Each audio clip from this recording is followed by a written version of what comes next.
Well, signs that the global economy is in recovery mode is boosting optimism in the frontier markets and economies like Cambodia.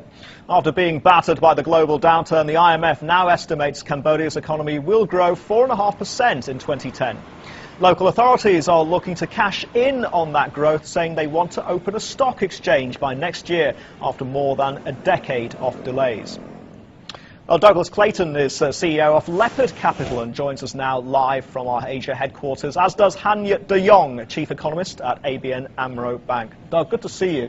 Spell out the investment case, if you could, for Cambodia. Why is it looking like a good prospect, a good investment destination?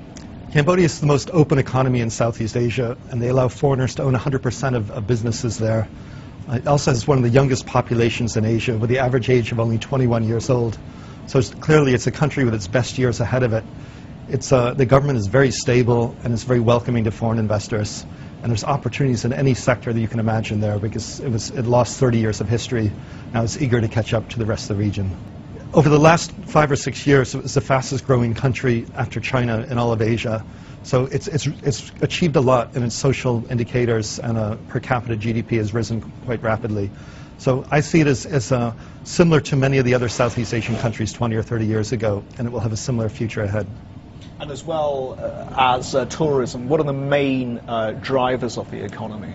The core industry of Cambodia is agriculture, which will lend itself very well to food processing. Other industries are light manufacturing, because it has a very inexpensive labor force. It can also develop its domestic economy. Instead of importing everything, they can start to manufacture products there. And what about the interest from foreign investors? Where's money coming from? We've stirred up the most interest in Europe. I'm not sure why, but Europe seems to have the most adventurous investors.